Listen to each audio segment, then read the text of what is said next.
A la 1:07 de la mañana, los relojes de una gran zona de la ciudad de Cali se detuvieron al mismo tiempo. Relojes de las torres, de las casas, relojes de pulso, todos se detuvieron en esa hora. Cali, la sucursal del cielo y de la salsa, contaba en ese momento con 400.000 habitantes, y el desaparecido Teatro Roma había presentado esa noche su obra de teatro Mañana cuando amanezca. En la ciudad de Cali, muchos estaban bailando, divirtiéndose, pero otros estaban durmiendo, y entre aquellos durmientes se encontraba un sacerdote que se encontraba en el batallón militar prestando su servicio sacerdotal, el padre Alfonso Hurtado, que se despertó de un salto debido a un tremendo estruendo y luego un terremoto, un movimiento de tierra de 4 grados de la escala de Richter. El padre saltó de su cama de un solo salto y como pudo, se puso su sotana encima de la pijama y a medio abotonar salió inmediatamente. Cuando el padre sale, se topa con la escena más dantesca que hubiera podido esperar. Estaba en medio de la tiniebla, todo estaba muy oscuro, pero alcanzaba a percibir las siluetas de personas que corrían sin dirección específica, y todos, algunos gritaban, otros lloraban y otros preguntaban qué estaba pasando. El padre solo vio confusión y caos, pero en ese momento alzó su mirada al cielo y pudo ver un hongo iluminado. Él describió ese hongo como el hongo de Hiroshima y Nagasaki. Estaba aterrorizado, petrificado con esta imagen tan tremenda, pero no tenía tiempo que perder. Él tenía que ir a ver qué había sucedido y si había gente que necesitara de su ayuda. Empieza él a buscar, tanteando en la oscuridad, y poco a poco se va iluminando un poco más, y hay otras personas que se le van uniendo, tal vez porque él iba muy decidido, caminando, abriéndose camino entre cuerpos, escombros y también cuerpos desmembrados. Era una escena terrible y ellos tenían que caminar, abriéndose paso. Hasta un cierto punto ya no se podía avanzar. Tuvieron mucha dificultad en llegar a la zona donde había sucedido el desastre. En ese caminar se hacía difícil respirar. La atmósfera estaba enrarecida por todos los gases que se expelían y el olor a la carne quemada. El padre pudo describir que en su camino llegó a ver cuerpos que estaban incrustados en los muros y también en las copas de los árboles. Era una imagen desastrosa. La sucursal del cielo, como suelen llamar a Cali, en ese momento se convirtió en la sucursal del mismo infierno, porque lo que se estaba viviendo allí era la peor pesadilla.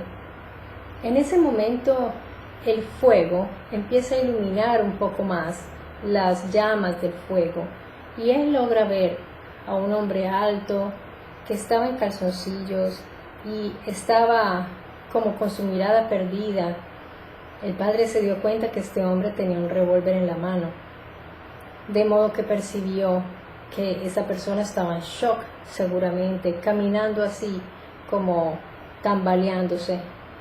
Entonces el sacerdote se acerca a él y trata de tranquilizarlo, le dice, mire, tranquilo, pasará, pasará.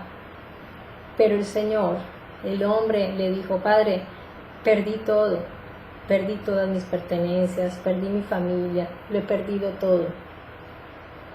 En ese momento, este sujeto se pone el cañón de la pistola en la boca y tira del gatillo.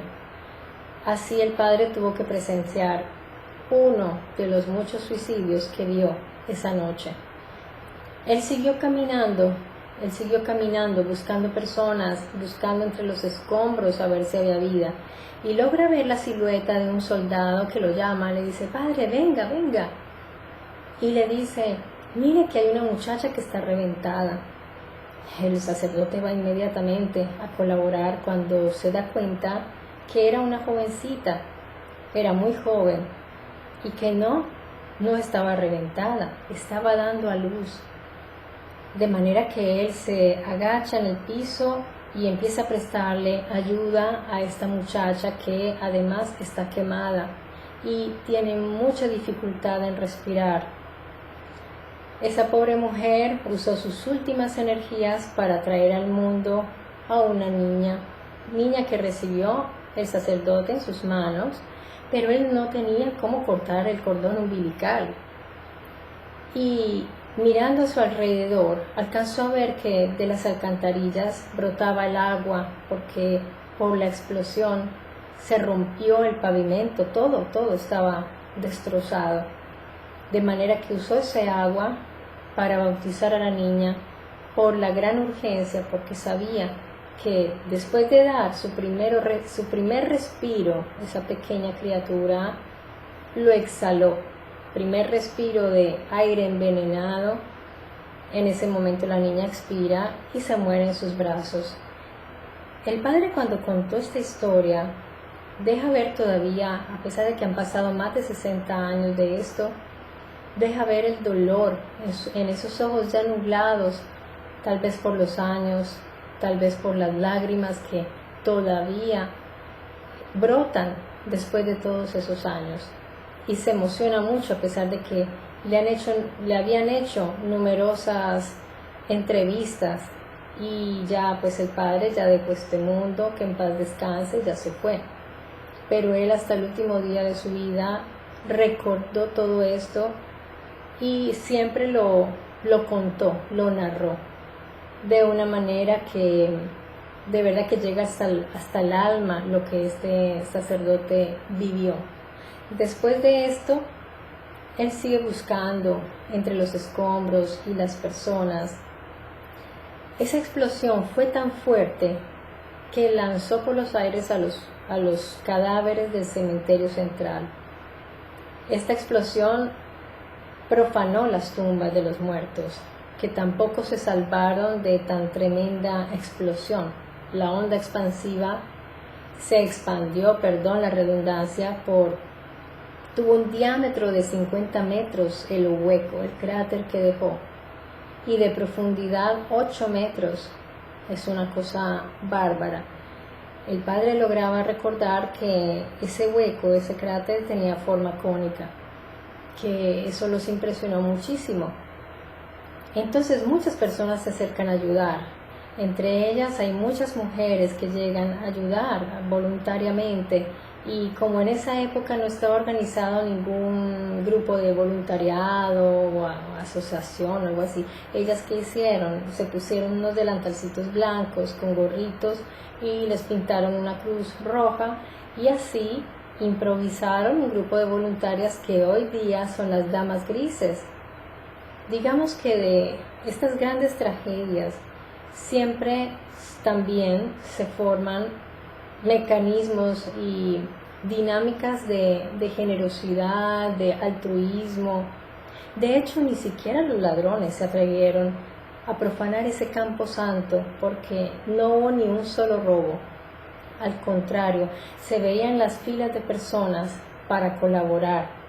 para poder colaborar y también llegó ayuda internacional. Llegaron ayudas para construir edificios, también construyeron el famoso edificio Venezuela y se construyeron las casas que mandaron de Alemania, unas casas que hoy día se ven con fachadas metálicas que tal vez la gente se pregunte por qué esas fachadas tan raras. Esa noche la gente se estaba preparando para el otro día celebrar una festividad muy importante en Colombia, que es la conmemoración de la batalla de Boyacá, donde Simón Bolívar, junto con campesinos, soldados, hombres y mujeres, dieron su vida, muchas personas en esa batalla en el puente de Boyacá, para poder liberar a Colombia y poder hacer de Colombia un estado independiente. De manera que era una noche que era importante. Por eso el sacerdote Alfonso, el padre Alfonso, no se sorprendió cuando vio llegar 6 camiones, porque cuando él estaba aún ahí antes de irse a dormir, él vio que llegaron 6 camiones militares. Además que en esa zona está la escuela militar, y se parquearon cerca de la estación del tren esos 6 camiones, y él se va a dormir, y luego sucede lo que les comenté de esta gran explosión y ese terremoto que hubo. Esos camiones, lo que el padre no sabía, es que estaban transportando 72 kilos de dinamita, 72 toneladas de dinamita. Respecto a lo que sucedió, lo que desencadenó esta explosión tan potente, todavía es materia de discusión, pero se cerró el caso cuando el gobierno ordenó una investigación exhaustiva y llegaron a una conclusión. Hipotizaron que, como era el cambio de guardia, tal vez un soldado estaba cansado, tal vez se fumó un cigarrillo y tal vez arrojó la coleta del cigarrillo. Ahí quedó todo. Esa fue la explicación que se dio a 4.000 muertes, porque fueron 4.000 personas las que murieron, y se dice que quizás fueron más, porque lograron recuperar solamente los cráneos, porque resulta que los cuerpos no se pudieron recuperar, nunca se encontraron, quedaron, mejor dicho, esa explosión fue fuertísima. Así que abrieron unas fosas comunes y allí pusieron esos cráneos, porque los cuerpos no fueron encontrados. De manera que esa cifra, pues se ha también especulado mucho sobre la cifra, porque seguramente serán muchos más. Y no lograron, obviamente, identificar a todas esas personas. Fue un evento que marcó un antes y un después para los caleños, obviamente para todo Colombia también, dejó una marca, dejó un trauma en ese momento, pero para los caleños fue un shock muy, muy fuerte. Cali era una ciudad en ese momento en crecimiento, estaba muy bien desarrollándose económicamente, y el sector donde esto sucedió quedó totalmente destrozado. Todas las casas, las más cercanas al epicentro, quedaron por el suelo, y debajo de esas casas las personas que habitaban en ellas. Los rescates fueron muy difíciles, y los grandes héroes de esa tragedia fueron los bomberos. La estación de bomberos, después de esa tragedia, también se desarrolló mucho más, se especializaron más, se equiparon más, porque en ese momento era solamente la fuerza humana la que podía elaborar algo allí, y muy valientes además, porque uno de ellos, que era el que estaba dirigiendo a los hombres, dijo: necesito hombres que estén dispuestos a morir, que no tengan miedo de morir. Esas fueron sus palabras. Ellos después fueron condecorados, y muchos de ellos ya no están, porque estamos hablando de más de 60 años. Algunos eran muy jóvenes, pero ya muchos de ellos ya no están. Y ellos siempre recordaron esa tragedia como si hubiera sido un día antes. Ver esa unión.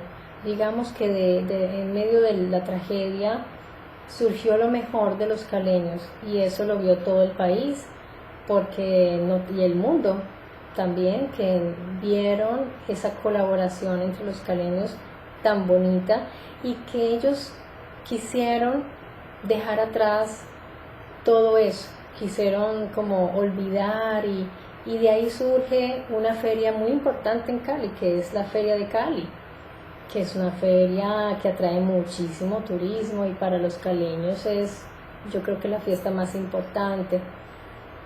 Y ahí sale pues toda la creatividad y el empuje de los caleños, que son personas que no se quedan allí a llorar ellos sobre la leche derramada. Ellos son personas muy salidas para adelante. Y se vio porque ese lugar se transformó. Paradójicamente, después de esa explosión, ese lugar tuvo un desarrollo tremendo. Estoy hablando de una zona muy grande, incluía más de 30 manzanas. Son varios barrios, no era un solo barrio, eran varios barrios. Esa explosión se escuchó en otras ciudades, así de fuerte fue y se sintió el temblor. Y desafortunadamente no fueron solo los muertos por la explosión, porque eso generó otras muertes, que fueron los suicidios, porque supe que después fue como, digamos, la onda, una acción continuada de ese hecho tan desafortunado. Ahora, hubo gente que no se creyó mucho esa versión oficial respecto al cigarrillo. Imposible de verificar, porque no quedó absolutamente nada ni de los camiones, ni nada, o sea, eso se evaporó.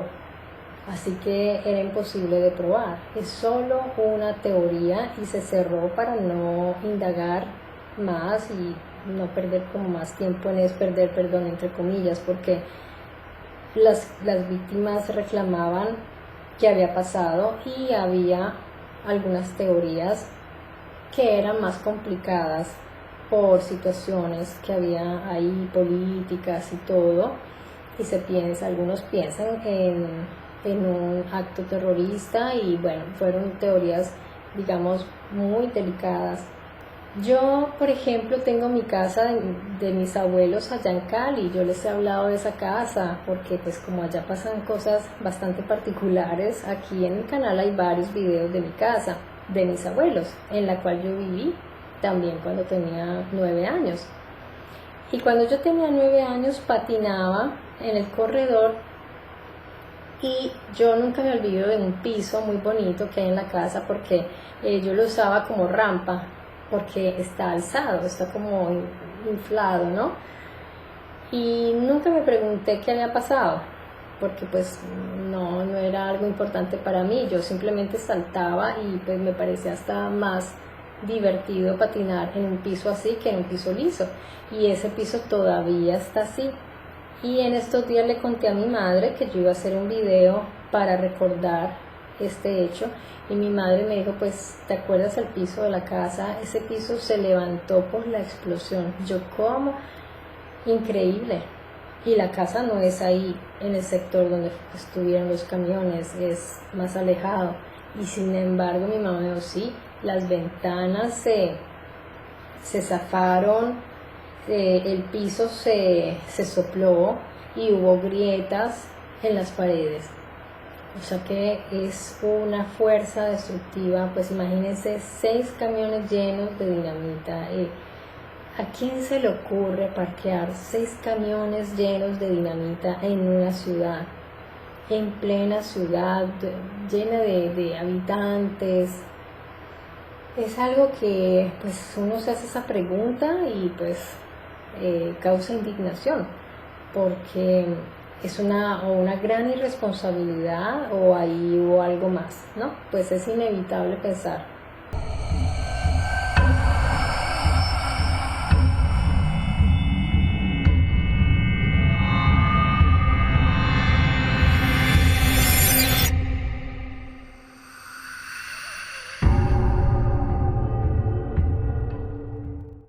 Y en un lugar donde hubo tantas muertes, porque hablamos de 4.000 almas que perdieron la vida en un santiamén.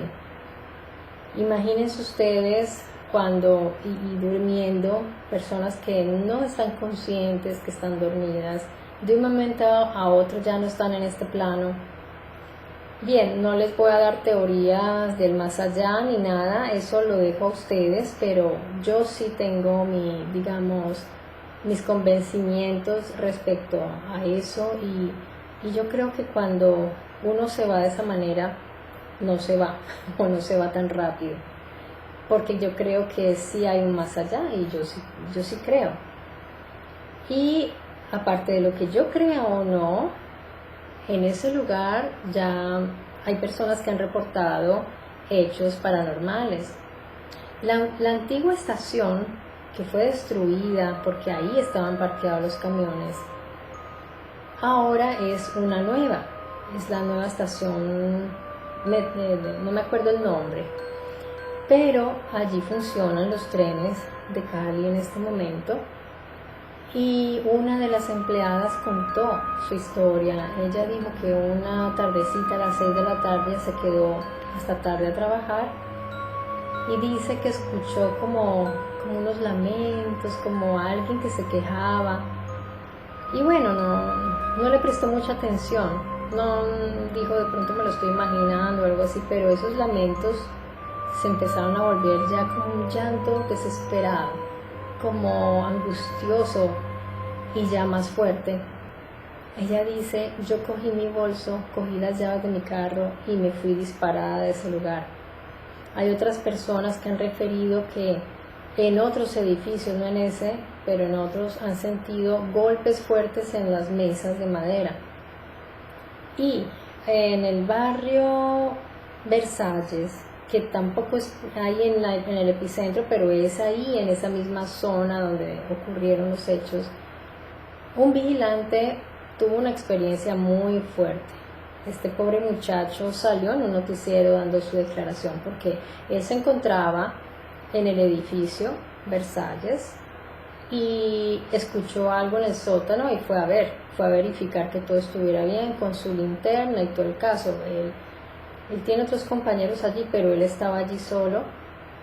Cuando él cuenta que él sí se sentía acompañado, él dice, yo me sentía como incómodo, y cuando se acercó allí a la zona donde donde hay unas llaves, él dice que el agua empezó a salir.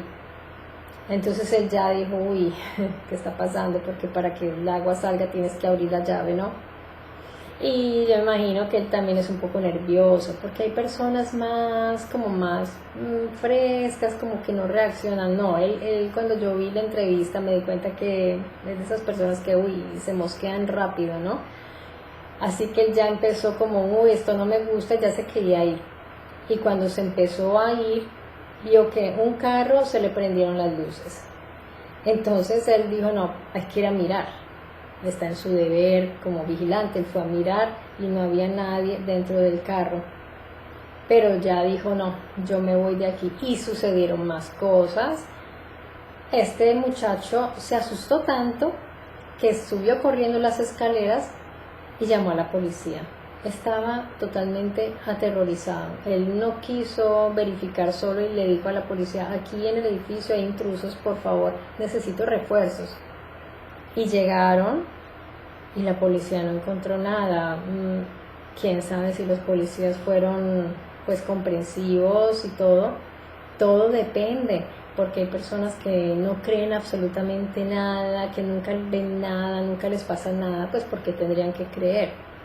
Y esas son las personas que se burlan o se enojan y no quieren saber nada. En cambio hay personas que sí y son más comprensivas y ya dicen, bueno, le tocó a usted, pobrecito. En fin, ese lugar. Yo quisiera resaltar en esta historia la labor de las personas que fueron realmente heroicas. Quiero resaltar también esa hermandad que demostraron los caleños. No sé si la sociedad bayuna, me dirán ustedes si son de Cali, de esos sectores, es todavía así tan unida, tan cívica, porque estamos hablando del año 56. Han pasado una buena cantidad de años, ojalá eso no se haya perdido, ojalá que sigan así tan unidos. Espero que no les haya molestado el sonido del ventilador, pero si no se han enterado, aquí en Europa estamos muriéndonos con las temperaturas altísimas. Así que hoy sí dije, no podría hacer el video si no pongo el ventilador. Yo espero que no haya causado molestias de verdad. Gracias a quien se haya quedado hasta el final de esta historia. También quiero darle las gracias a las personas que se están inscribiendo y darles la bienvenida y decirles que este canal les pertenece. De manera que si quieren que hable de algún tema específico o algo, me lo hagan saber en los comentarios, que yo estoy súper pendiente. Muchas gracias de todo corazón a quienes están comentando, porque para mí es como la gasolina que me da energía para seguir, porque es una gran motivación. Bueno amigos, yo les mando un gran abrazo, nos veremos muy pronto aquí en mi Story Channel con más historias y misterios. Recuerden muy bien, hasta pronto.